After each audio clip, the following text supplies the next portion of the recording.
So I want to do a really basic kind of module on batteries, understanding batteries. I don't want to get super technical and scientific on you. There's plenty of information out there for that, but I'm going to get you what you need to know. Now, batteries are, I mean, obviously they're the source of power for our coaches. When I first got my coach, I made a lot of mistakes thinking that my batteries were dead, they were bad. I took it back to the manufacturer, or back to the battery vendor, and I was fighting for batteries, and I replaced my batteries 3 times. And it actually turned out I was just misunderstanding battery use, and I think that a lot of us do. So batteries actually take, especially the deep cycle batteries, they take a long time to charge. So let's say you have a trailer, for example, and you say to yourself, oh, the battery charges while I'm driving, so I don't have to worry about the battery. I'm just going to plug it in. We have a 3-hour drive. It's going to be fine. No, it's not going to be fine. The charge that you get from that, that's a trickle charge. It's not going to deep charge those batteries.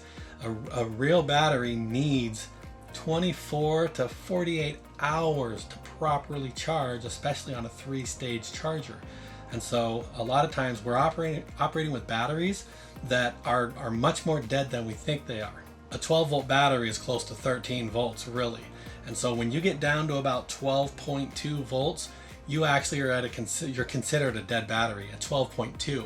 When I look at a 12-volt battery, well, it's 12 volts, it's fine. No, it's dead. And if you go below the 80% mark, like if you're discharged more than 20%, if you get down to that 80%, you will start doing physical damage to the battery and shortening its life if you let it get down below about 12.2, 12.1 volts.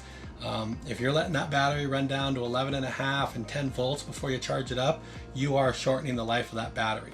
So best practice is we get a 20% discharge, we go down to about 12.3 volts, we kick it back up, we charge that thing right back up to 13.2, whatever it can take. So just know that it takes a long time to charge batteries. 12 volts is dead. 13 volts, 12.8, that's charged, that's where you want to be. So here's a way that I teach, conceptually how to think about battery charging. All right, so imagine that we have this pasture and this big green field, this big pasture, and we've got this white gate.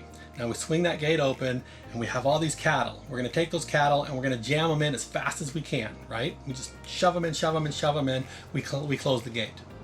Now, if I was standing at that gate and I couldn't see over the cattle, if I was standing eye level to the gate, that pasture would look full to me. I would think, wow, the pasture is full of cattle.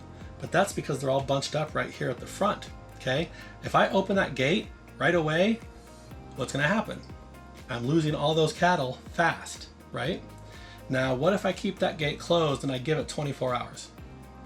The cattle are gonna start to spread out. Now, if I open that gate, I'm just gonna lose them a little bit at a time. They're just gonna trickle out if I do that. That is how batteries charge. When you first plug in and you get that bulk charge, that bulk charge is jamming amperage in there as hard as it can, trying to charge it up. And what some people mistake is when it first gets charged up, they're charged up for an hour or 2 or 3. They put a reading on it and it says, hey, it's full. I'm at 12.9, fantastic. Are we really at 12.9, or is that just a surface charge?